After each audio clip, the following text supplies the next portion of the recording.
جس طرح کی زندگی ہم بسر کر رہے ہیں، ماضی میں ایسی زندگی بادشاہوں کی بھی نہیں تھی۔ میں نے قوم عاد کی بستیاں دیکھی ہیں، قوم سمود کی بستیاں میں نے دیکھی ہیں، اصحاب رس اور شہر مدین کا علاقہ میں نے ایک زمانے میں دیکھا ہے، اور ان کے بڑے بڑے لوگوں کے گھر دیکھے ہیں جو پہاڑوں کو کھود کے انہوں نے بنائے تھے۔ تو میں وہاں بھی ان دوستوں سے جو میرے ساتھ تھے، میں نے کہا کہ آج ہمارا جو رہائشی سٹائل ہے وہ ان سے بہتر ہے۔ وہ پہاڑوں کے اندر ہی تھوڑا سا ایک بیڈ نما چیز بنا لی، اور یہ اس زمانے کی ان کی عالی نسب رہائشیں تھیں۔ آج کے کھانے پینے، آج کی سواریاں، اور آج جو ہے وہ لوگوں کا آنا جانا اور زندگی کی عیش، لیکن سویر سے لے کر شام تک اللہ کی ناشکری زبان کے اوپر ہے۔ شکر سیکھو، اللہ کا شکر کرو، شکر سے نعمتیں بڑھتی ہیں، ناشکری سے بے برکتی ہوتی ہے۔ ناشکری سے رزق چھین بھی لیا جاتا ہے اور بے برکتی بھی ہوتی ہے۔ رزق ہونے کے باوجود بھی برکت نہیں ہوتی۔ رزق کی کثرت کوئی چیز نہیں ہے، رزق کی برکت کچھ چیز ہے۔ تھوڑا ہو لیکن اس میں اللہ برکت ڈال دے، وہ کفایت کرے، وہ ضرورت کو پورا کرے، وہ صحت افزا ہو، وہ بدن کی فربہی کا، بدن کی صحت کا سبب بنے۔ لیکن رزق کی فراوانی ہو لیکن برکت والا نہ ہو تو وہ رزق، وہ مال، وہ دولت وبال بن جاتا ہے۔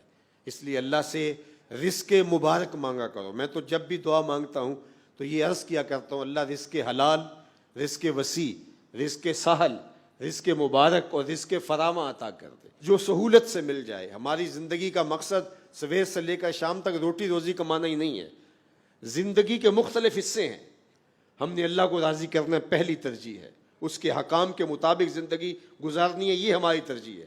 اس کے پیارے محبوب علیہ السلام کی اطاعت کے دائرے میں رہنا ہے، ہم نے رشتوں کا خیال کرنا ہے، ہم نے لوگوں کی ضرورتوں کی تکمیل کے لیے کوشش کرنی ہے، ہم نے اپنے نفس کا حق دینا ہے، پھر ہم نے اپنی ضرورت جو جڑی ہوئی ہے ہمارے ساتھ، پیٹ کی ضرورت ہے، اس کو پورا کرنے کے لیے کچھ مزدوری بھی کرنی ہے، کچھ کام بھی کرنا ہے۔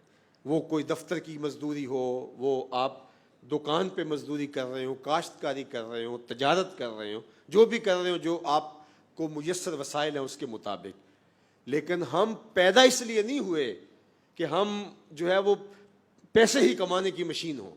آج ہمارا مسئلہ ہو گیا سویر سے لے کر شام تک یہی کام ہے، اور لوگوں نے اپنی زندگیاں لگا دی ہیں پیسے کمانے ہیں۔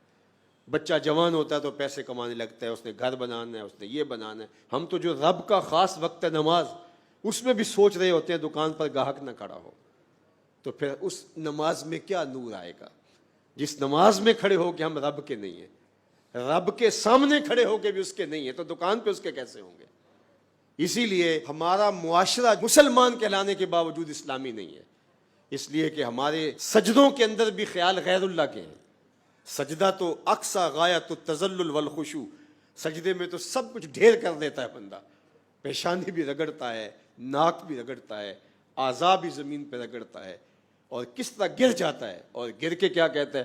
سبحان ربی العالی، مالک یہ ہوں میں گرا پڑا اور تو ہے سب سے اعلیٰ۔ لیکن وہاں سجدے کے اندر بھی اگر دکان پہ کھڑا ہے، سجدے کے اندر بھی کاروبار پہ کھڑا ہے، سجدے کے اندر بھی ان چیزوں پہ کھڑا ہے، تو مجھے بتاؤ وہ کھڑا کہاں ہے؟ تو اپنی زندگی کو منظم ہمیں کرنا چاہیے، جو اللہ نے میسر کر رکھا ہے اس سے ہماری اگر ضرورت پوری ہوتی ہے تو اس پہ شکر بجا لانا چاہیے۔ اللہ کے محبوب علیہ السلام نے اس پر ایک بہت خوبصورت طریقہ ارشاد فرمایا، انظروا الی من هو اسفل منکم، فرمایا اپنے نیچے دیکھنے کی عادت پیدا کرو۔ جب نیچے دیکھو گے تو تمہیں تسلی ہو جائے گی کہ میرے مالک نے میرے اوپر بڑا کرم کیا ہے۔ اوپر دیکھنے لگ جاؤ گے، 2 کنال کے بنگلے میں بھی رہتے ہو تو آپ کو تنگ تنگ لگے گا، لیکن ہم دنیا میں اوپر دیکھتے ہیں اور دین میں نیچے دیکھتے ہیں۔ حالانکہ فرمایا گیا کہ دنیا میں اپنے نیچے دیکھو اور دین میں اپنے اوپر دیکھو۔ میں تو صرف 5 نمازیں پڑھتا ہوں یار، فلاں شخص تو تہجد بھی پڑھتا ہے، مجھے تو صرف اتنا نصیب ہے اور اس کے اعمال تو یہ ہیں، لیکن وہاں ہمارا انداز نظر کیا ہے؟ فلاں بخشا گیا تو ہم بھی بخشے جائیں گے۔ اچھا اگر وہ نہ بخشا گیا تو ہم نے اپنی بخشش کو اس سے جوڑ دیا۔